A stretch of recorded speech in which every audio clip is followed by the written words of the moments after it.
This is a quick performance installation video for K10551. That's an LS Corvette street rod bracket for the AC compressor, large HD compressor. And let's get to it. The first thing I want to talk about is which water pump are you using. This is the LS3 Corvette water pump, and this is the one that we recommend because with the belt routing, we can actually make it not trap the belt. However, it does come with these three bosses here that were used in the other application that had a supercharger, and with the way that our tensioner is going through motion here, we're actually going to have to modify this pump before we get started. So we need to take 3/16 of an inch off of here, here, and here. And so you're just going to simply get out your grinder or whatever. I do think that you should tape this up here, and you'll measure down your 3/16 of an inch, and then you'll just take that off all the way around, and that way your tensioner, when it's going through space, isn't going to interfere there. It's very important. Probably ought to do that first step before we get started. We're going to start with some pre-assembly here. We're going to take one of our longer bolts through the top there, one of our longer tubes, and join that with our back plate, and then capture that with a 10mm nut, like so. Then we're going to take a 10mm bolt here, and we're going to load that up with the shortest spacer, followed by our racetrack link, and then our medium spacer, which adds up to the same length as the other, and then that goes through the back just like that. And that will screw into the cylinder head. Now, down below in our other spot here that is spot faced, we're going to slide in one, and then just our last large tube there slides into the back, just like that. Now we are ready to mount it on the cylinder head. We're going to mount the bracket onto two uppermost cylinder head holes there. And for now, we're just going to get those finger tight. Leave it a little bit loose for some adjustment as we go. Where'd you go? There you are. Now, in the next step here, we're going to do our dog bone, our racetrack going here.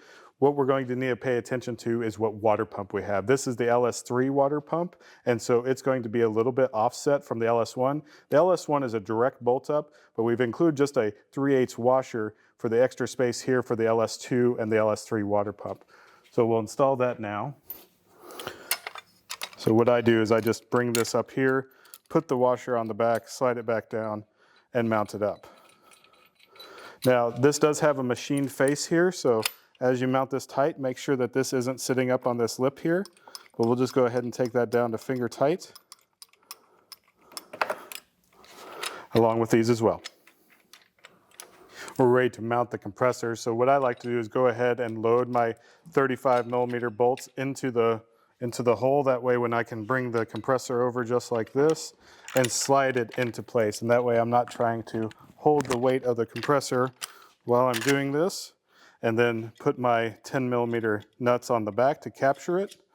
And then I'll have my video guy switch around here and show you how to get the bolts and spacers on in the back. We're going to take our 3/4 inch spacer and place it right here, and then take our 55mm bolt and slide it in there, and then do the same thing for the other side. Then we'll capture them with our 10mm nuts. Don't get this too tight like I just did, leave it loose. We want to be able to torque the bracket to the cylinder head to square it to the cylinder head, and then we want to torque these front ones to the front to square it to this, and leave these loose and torque them very last. We are getting ready to go through a torque sequence here in just a second. We're going to start by torquing the two bolts that go into the cylinder head. That's going to, as I said, square it to there. And then we're going to get the one on the water pump, come up here, get this one, and then the two on the front of the compressor. These are 10mm bolts, 37 foot-pounds. As you can see, I'm kind of just pulling up a little bit on the compressor so that it doesn't put it into a bind. And then once we get those, move over here to the water pump. That was a little bit looser than finger tight. Then up here, get my handy dandy 15 millimeter box end wrench here. And then we're going to get the front of the compressor, as I said.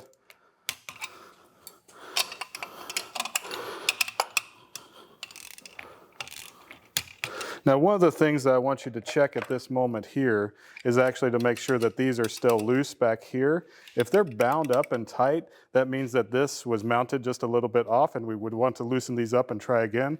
We'll repeat the 37 foot-pound process for the rear end as well. Next, we'll take our 12 millimeter bolt and insert it from behind, and then load up our idler mount, our grooved idler, and our 12 millimeter flange nut. Now, we do want you to bring it in from behind so that the flange nut has a chance to, once again, get a good seat on this. This is a 12 millimeter bolt, so 50 foot-pounds of torque for here. We're going to install the tensioner in these 3 holes here, and then just come in from behind with our, it's a little bit tight, but come in from behind with our 10 millimeter nut. We'll tighten that up. Once again, this is 10 millimeter bolt, going to go to 37 foot-pounds. I'll mention that we include this in the kit here, which is just a tensioner shim that we would put behind this to space it out. We want you to install it without it to begin with. What we're looking for is the belt to be running in the middle of this path here, and if it is not, then we've had this shim so that we can get it pushed out just a little bit. We've seen some variation in these pulleys. We just want to make sure that it's running as true as possible. All right, we're ready to install the belt here. So if you have a 7-groove compressor, it's going to go in the rear 6 grooves. And if you have an 8-groove compressor, it's going to go in the middle 6 grooves. So what we've done here, I'm using the LS3 water pump. We come across the top to the alternator, and then we actually drop down like this here so that we don't trap the water pump there. If you're using the LS1 or the LS2 water pump, that will be something that you have to consider, the fact that in order to change the belt, you have to take the radiator off. So we'll just slide it on there, make sure we're down in the grooves everywhere, and now we're going to take a look at our tensioner marks.